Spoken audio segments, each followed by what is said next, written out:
We're very pleased to welcome Dr. Martin Sherwin, who's a professor at George Mason University.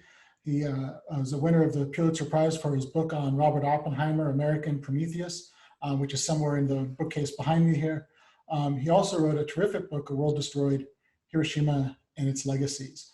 And so his research, his views on these issues are especially pertinent to our efforts to look back at the Pacific War and see how in many ways, we're still very much living within its legacy. Dr. Sherwin, thank you very much for joining us at the Wilson Center. It's my pleasure. I would just add that in September, September the 22nd, I'm publishing a book called Gambling with Armageddon, Nuclear Roulette from Hiroshima to the Cuban Missile Crisis. So it fits in with what we're talking about. Fits in very well, thank you. So let's start there, I guess. We have in Japan, with the end of the Pacific War, the only two uses of nuclear weapons in a conflict, followed quickly by a Cold War, which threatened the use of massive use of nuclear weapons by the United States, the Soviet Union, and their allies. So I'd be curious first if you could talk a bit about how the end of the war and the damage and suffering that Japan received as a result of the use of those weapons, how that affected the Cold War and the development of deterrence coming out of 1945. Sure. Well, there's a very good argument, I think, that the Cold War began with Hiroshima and Nagasaki. David Holloway has written a very important book called Stalin and the Bomb. And in the chapters that talk about Stalin's reaction to Hiroshima and Nagasaki, it's very clear that even though Stalin knew from espionage that the United States was building a nuclear weapon, he did not create a crash program for his nuclear weapons laboratories. But when Hiroshima occurred, that changed everything. And it led Stalin to believe that the United States used the weapons against Japan primarily, and this was Stalin's view, primarily as a warning to him that the Soviet Union would be next if they did not accommodate American demands with respect to Asia and Europe. So in a very real sense, Hiroshima and Nagasaki changed everything. And as I recall in your book on Hiroshima and its legacies, some of your research found that Roosevelt and Churchill also considered the option to involve the Soviet Union in the development of nuclear weapons, but also decided to not include them there. So the decision, thinking about this in terms of a competition, what would eventually be called the Cold War, that seemed to be happening on both sides. Yes, I mean, I think there's no question about it that the post-war period was at the very forefront of all thinking related to the atomic bomb as far back as Roosevelt. That did not start with Truman. However, Roosevelt's primary post-war goal was cooperation with the Soviet Union, working out some kind of a modus vivendi that would allow the wartime partnership in some way to continue. When Truman came into office, he had an entirely different view. It was not cooperation with the Soviet Union. It was the Soviet Union accommodating American demands. Yeah, and I think the what's important about this history And the book that you have coming out is tracing the linkages between the end of the war and then how people thought about deterrence and competition in the nuclear realm. And in your book, it also includes the Cuban Missile Crisis as well, which is a formative piece of how we think about deterrence and crisis management. I'm curious, though, one of the interesting pieces of this, if you think about the history of the use of nuclear weapons, is that it hasn't happened again in the what will be 70 years since their use. It hasn't been used again. It was what some people refer to as the nuclear taboo. So I'm curious if you could talk a bit about that and why, and if you think that some of the images and the destruction that happened in 1945 played a role in preventing countries from using them in the 70 years since. Well, it's 75 years since 1945, and it's true that nuclear weapons have not been used, fortunately, but they haven't been used yet. In my view, and in the view of a lot of people, the proliferation of nuclear weapons, the fact that they exist, the temptation to threaten with them is likely, fortunately, to end up in their use. It may be accidental.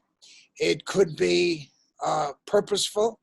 It could be in response to an automatic reaction to what, let's say, what India does to Pakistan and what Pakistan would do in return, and so on and so forth. We know that the Israelis considered using them during, I think it was the Yom Kippur War. The fact that they haven't been used yet is no proof that they will not be used. Okay, that's the first thing to say. The second thing, in response directly to your question, did Hiroshima and Nagasaki offer a terrifying lesson to the world that they better not be used again? Well, yes, but was that lesson necessary? I hardly think so. It did not take the destruction of a city for people to understand how terrible nuclear weapons could be. That's the second point. The third point is, if nuclear weapons had not been used, let's say all of the history as we know it was exactly as it occurred, except that the United States did not use nuclear weapons. We decided against it. We decided that a clarification of the emperor status and the entry of the Soviet Union would be the two events that would bring the war to a conclusion. There was absolutely no question but that when the Soviets entered the war, the Japanese were going to surrender. Why? The Japanese were anti-communist. The idea of a Soviet occupation of Japan was their absolute worst nightmare. They could not fight a two-front war. There was no question, and the United States knew it, that the Soviet Union's entry into the war would bring about Japan's surrender. Let's say that happened and we did not use those nuclear weapons. What would the lesson have been? It would have been that nuclear weapons were unacceptable weapons for war. The United States absolutely would not use them. Secretary of War Henry Stimson would have national hearing, and he would have stated that what he told Truman on April 25th, 1945, that these are weapons that could destroy civilization. America has a responsibility for guiding how this new weapon is used. And we would not use it. We're not the Germans. We're not the Japanese. We have our own values, and so on and so forth. Well, don't you think the war, the post-war period, would have been very, very different if nuclear weapons were introduced as weapons that were unacceptable and unusable, as opposed to weapons that were validated as weapons for war, which is the way we did introduce them? I think it's very well argued. One of the challenges that we have now, bringing ourselves forward 75 years, is that nuclear weapons do exist. They have proliferated across the world, although not to the degree that some feared that they would in the 1950s and 60s.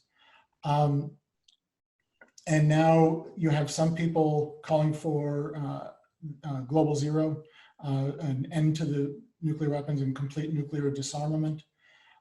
Whereas if you have others talking about the need for continued nuclear modernization in order to deter ongoing threats from Russia, from China, and elsewhere. Putting aside sort of the historical questions of what may have been, curious if you have any thoughts or insights on taking some of the lessons of how that developed, of how these dynamics developed in 1945. What are the lessons that you think could be applied now for those who want to at least reduce nuclear risks, or make sure that what happened in Hiroshima and Nagasaki doesn't happen again?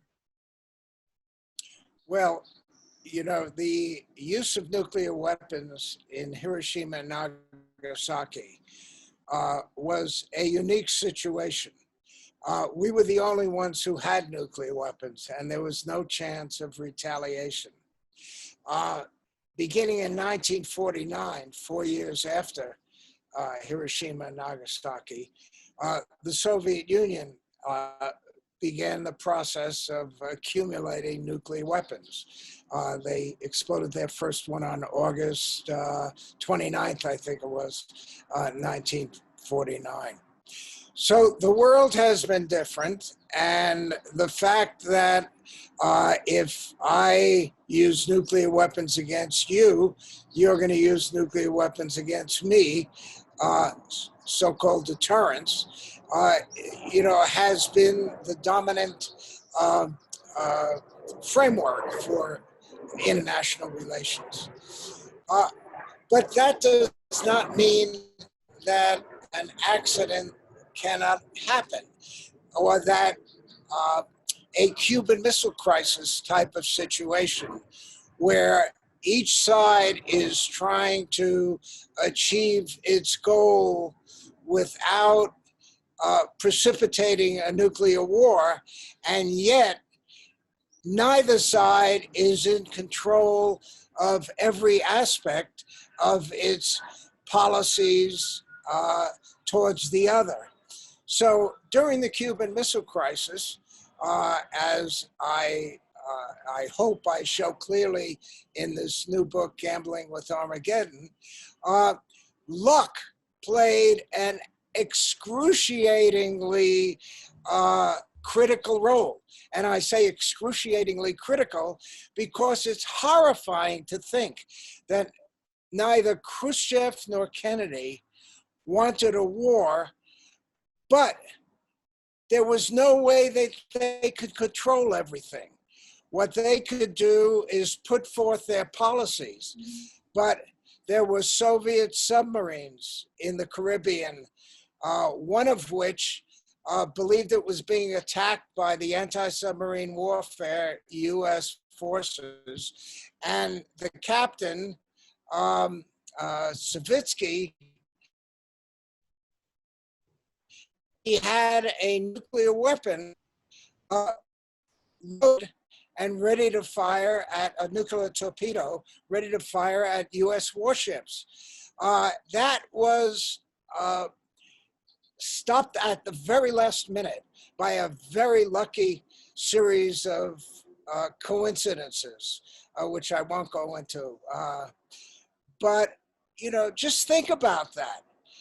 A 35-year-old Soviet naval officer doing what he thought was the right thing to do almost started World War III. It had nothing to do with what Kennedy or Khrushchev wanted at that time. So that's one example. There are other examples throughout the book. Luck is critical.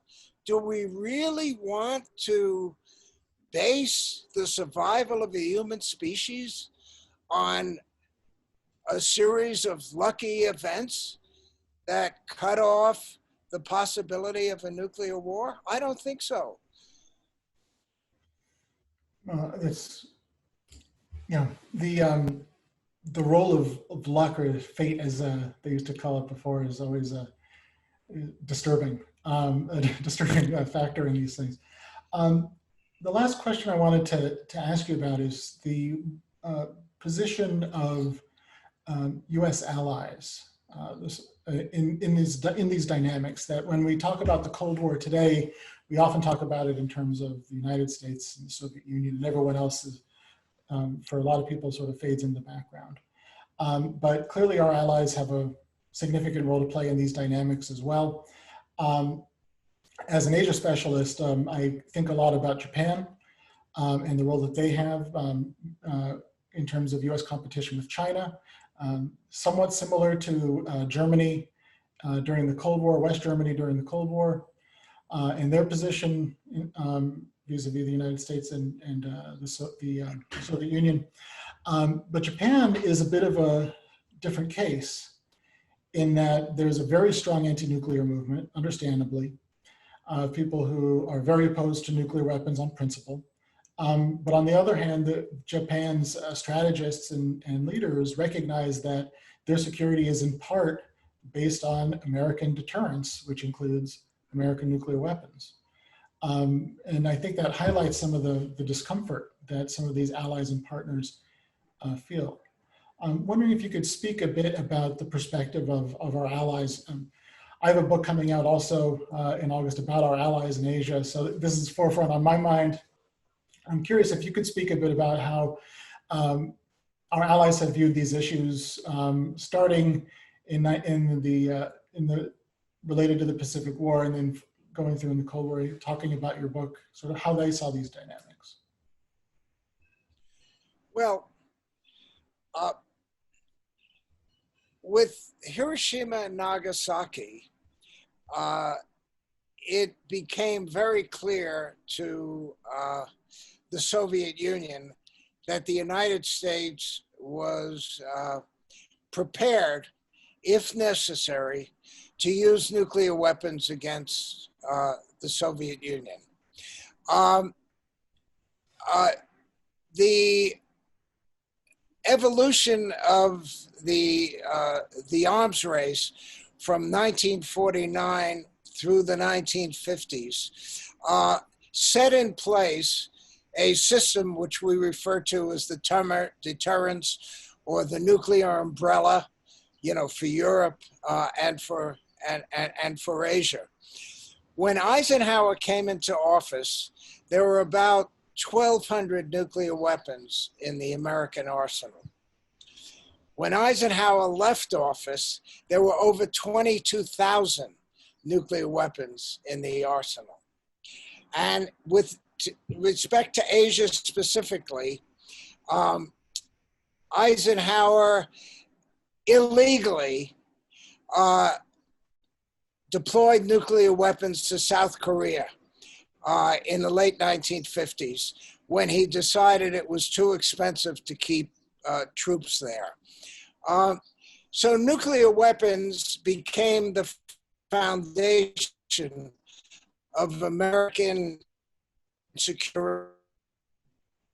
Also, security policy when Eisenhower administration deployed intermediate range nuclear missiles to Turkey and Italy, and also different weapons to England. So what we have is everything dependent upon America's nuclear arsenal. Now, we've had that for 75 years. Excuse me. We've had that for 75 years. How we unlink ourselves from that security framework is a problem that is just as serious as the environmental problems that we face. I don't have an easy answer to it, but I am certain of one thing, and that is, first we have to have the commitment to do it, and then we will move slowly towards a dismantling of the nuclear foundation for our alliance security arrangements. That there's not much specificity in there, I know, but without the will to do it, without the American public's demand that it be done, it's simply never going to be done. Now, I just want to mention some other thing, very important at this point. The deterioration of our relationship with China is, to me, at this moment, the most worrisome foreign policy issue that we face. China has nuclear weapons. We have nuclear weapons. There seems to be an irrational development of disconnect between, two of the most important economies in the world, the most powerful economies in the world. It's a very crazy situation.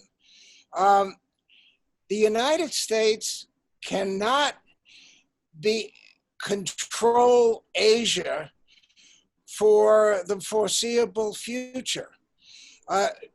Between 1948, really, 1949, and the end of the Cold War and the transformation of China, the situation was completely different.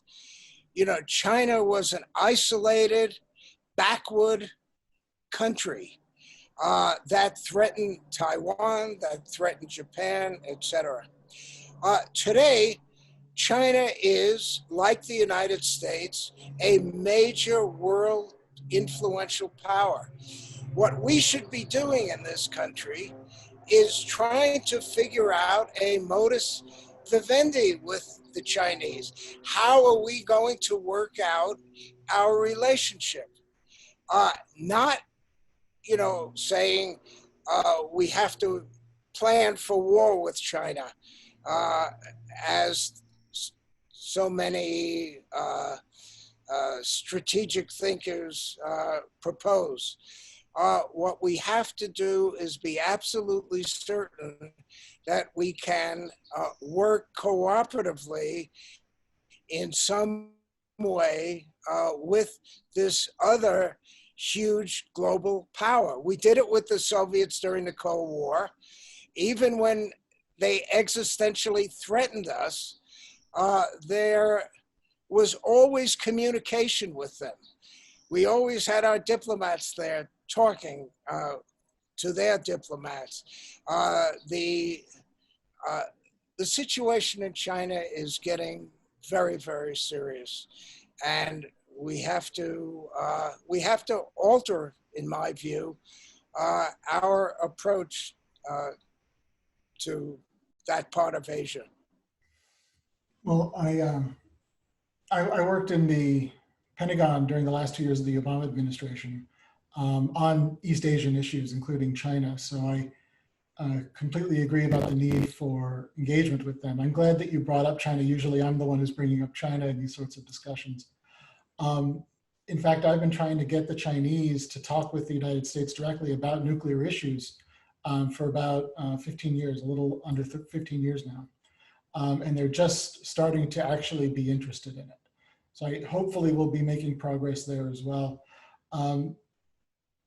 Dr. Sherwin, I think you and I have some different views on nuclear weapons on China, but overall, I found your books fascinating. Very much appreciate your insights today. And your upcoming book, Gambling with Armageddon, I already have pre-ordered. I'm very much looking forward to that, as much as I enjoyed your previous books as well. So thank you very much for joining us. Very much looking forward to seeing you more in the future. And enjoy Colorado. Well, thank you very much. But actually, I'd be interested in what our differences in terms of nuclear weapons in China. Sure. So when it comes to nuclear weapons,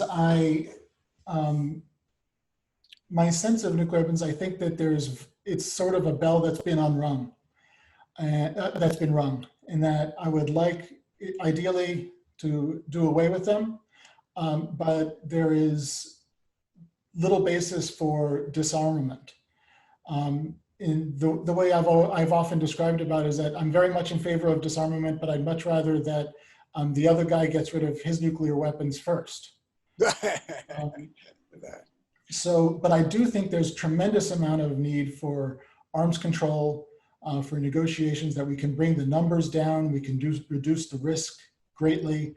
I think you and I are very much on the same page of that. But as someone who's worked with the Chinese and the PLA, as well as our allies, I think our nuclear weapons should play a smaller role in deterrence. I expect we agree on that, but I do think that they're going to be playing an important role going forward. But that doesn't necessarily mean I agree with all the proposals on modernization that have been going on. In terms of China, I completely agree on the need to engage, the need to work with them on these issues, the need to talk to them. I think that's completely, I think that's completely obvious. I'm also very concerned about the way the United States is approaching China now with the current administration. There needs to be a positive vision, That's right. a productive vision about where our relationship is headed. That it can't just be the United States standing in front of a train shouting no. A vision for how we're going to be able to coexist peacefully with China, how we're going to evolve the international order in a way that preserves key principles for us and our allies. And I think competition with China is something that's going to stay. I don't think that's unique to the Trump administration. I actually would argue it began before the Trump administration. But I think there also needs to be cooperation in areas where our interests overlap. And there needs to be room for that in the broader relationship. And right now, I think we have a relationship that's completely off the rails and unguided. Yes. And so I share your concerns about it entirely. Yeah. Maybe I just have too much experience trying to develop diplomatic agreements with the Chinese to be too optimistic about going forward, but we can definitely do better than what we're doing now. Yeah. Well, I don't think we're very far apart. Anyway, I appreciate the opportunity to have this discussion, and very interesting, and I learned something from you. That was good. Thank you. Okay, thank you. I'm flattered, and I learned a tremendous amount from you. Thank you very much. Okay, right. Bye-bye. Bye.